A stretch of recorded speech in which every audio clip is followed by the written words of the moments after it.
నమస్కారం. ఈరోజు మనమందరం ఆలోచించాల్సిన ఒక ముఖ్యమైన విషయం గురించి మాట్లాడుకుందాం. ఒకవైపు ఏఐ రూపంలో వేగంగా దూసుకొస్తున్న టెక్నాలజీ, మరోవైపు వేల ఏళ్ల మన గురు సంప్రదాయం. మరి రెండింటి మధ్య మన భవిష్యత్తు ఎటువైపు వెళ్తోంది? మన ఈ విశ్లేషణకు మూలం ఈ ప్రశ్నే. మన చేతిలో ఉన్న ఫోన్లోనే ప్రపంచంలోని నాలెడ్జంతా ఉన్నప్పుడు అసలు గురువు అనే వ్యక్తి అవసరమే ఉంది? ఇది ఈ రోజుల్లో చాలామందికి వచ్చే ఒక సాధారణమైన సందేహం కదండి. సరే, అసలు ఈ సవాలు ఎక్కడ్నుంచి మొదలైందో చూద్దాం. ఈ డిజిటల్ యుగంలో గూగుల్, యూట్యూబ్ లాంటివి వచ్చాక మన సాంప్రదాయ గురు-శిష్య పద్ధతిపై ఎలాంటి ప్రశ్నలు మొదలయ్యాయో ఒకసారి చూద్దాం. నిజానికి ఇందులో ఆశ్చర్యపోవడానికి ఏమీ లేదు. టెక్నాలజీ ఇంత వేగంగా ముందుకు వెళ్తున్నప్పుడు పాత పద్ధతుల మీద ఇలాంటి సందేహాలు రావడం చాలా సహజం. ఎందుకంటే అసలు మనం నేర్చుకునే పద్ధతే మొత్తం మారిపోతోంది కదా. అయితే ఈ సమస్యను సరిగ్గా అర్థం చేసుకోవాలంటే మనం రెండు వైపులా చూడాలి. ఏఐ టీచర్ వైపు, గురువు వైపు. ముందుగా ఏఐ టీచర్ బలాలేంటో చూద్దాం రండి. అబ్బా, ఏఐ టీచర్ కెపాసిటీస్ చూస్తే నిజంగా ఆశ్చర్యం వేస్తోంది. ఎప్పుడంటే అప్పుడు ఏ విషయం గురించైనా సరే మెరుపు వేగంతో సమాచారమిచ్చేస్తుంది. అదిగాకుండా కష్టమైన విషయాల్ని కూడా మంచి మంచి గ్రాఫిక్స్తో అందరికీ అర్థమయ్యేలా చెప్పడంలో దీనికిదే సాటి. చూశారు కదా, ఏఐ బలాలు ఇక్కడ మనకి స్పష్టంగా కనిపిస్తున్నాయి. 24 గంటలు అందుబాటులో ఉండటం, వెంటనే సమాధానాలు చెప్పటం అన్నీ అద్భుతమే. కాని కథ ఇక్కడితో అయిపోలేదు. ఇది కేవలం ఒకవైపు మాత్రమే. మరి ఆ రెండో వైపేంటి? ఆ ఖాళీలో ఏముందో చూద్దాం. ఇప్పుడు నాణ్యానికి రెండో వైపు చూద్దాం. అంటే టెక్నాలజీకి కూడా అందని, ఎప్పటికీ నిలిచి ఉండే గురువు పాత్ర గురించి మాట్లాడుకుందాం. మన సంస్కృతిలో గురువు అంటే కేవలం పాఠాలు చెప్పేవాళ్లు కాదు కదా. ఆచార్య దేవోభవ అంటాం. అంటే గురువుని దేవుడితో సమానంగా చూస్తాం. ఎందుకంటే అది కేవలం ఇన్ఫర్మేషన్ ఇవ్వడం కాదు, అంతకు మించిన ఒక బంధమది.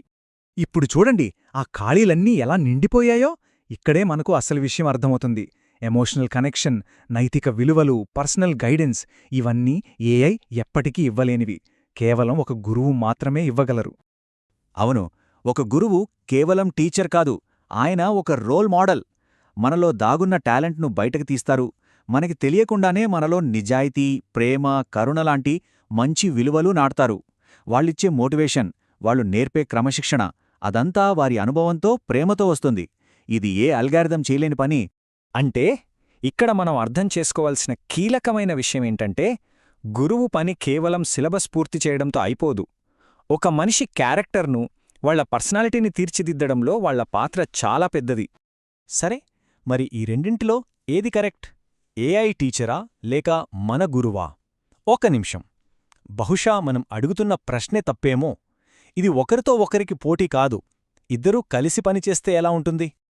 అవును, మనం గుర్తుపెట్టుకోవాల్సింది ఇదే. ఏఐ అనేది గురువుకి రీప్లేస్మెంట్ కాదు. వాళ్లకి బదులుగా ఇది వచ్చింది అని అనుకోకూడదు. రెండూ కలిసికట్టుగా పనిచేసే ఒక భవిష్యత్తును మనం ఊహించుకోవాలి. ఆ ఆలోచనే ఎంత బావుందో చూడండి. గురువు ఒక పునాదిలాగా మనకి జ్ఞానాన్ని, విలువల్ని అందిస్తారు. ఇక ఏఐ ఆ జ్ఞానాన్ని మరింత మెరుగుపరిచి దాన్ని అందరికీ చేరవేసే ఒక పవర్ఫుల్ టూల్ అవుతుంది. సో ఫైనల్గా మనం అర్థం చేసుకోవాల్సిందేంటంటే, టెక్నాలజీ అనేది మనుషుల మధ్య బంధాల్ని తీసేయడానికి కాదు, వాటికి సపోర్ట్గా నిలబట్టానికి. ఏఐ అనేది గురువుకి ఒక అసిస్టెంట్ లాంటిది. అంతేకాని గురువు స్థానాన్ని అది ఎప్పటికీ తీసుకోలేదు. ఎందుకంటే టెక్నాలజీ ఎంత పెరిగినా ఒక గురువు తన శిష్యుడి కళ్లలోకి చూసి ఇచ్చే ధైర్యం, భుజం తట్టి ఇచ్చే ప్రోత్సాహం, ఆ అనుబంధాన్ని ఏ టెక్నాలజీ కూడా భర్తీ చేయలేదు. అది ఎప్పటికీ ప్రత్యేకమే. మరి ఈ విశ్లేషణను ముగించే ముందు ఒక ప్రశ్న. భవిష్యత్తు తరగతి గదుల్లో మనం దేనికెక్కువ విలువివ్వాలి? స్పీడ్గా దొరికే ఇన్ఫర్మేషన్కా లేక నిదానంగా దొరికే వివేకానికా? కేవలం సమాచారానికా లేక సంస్కారానికా?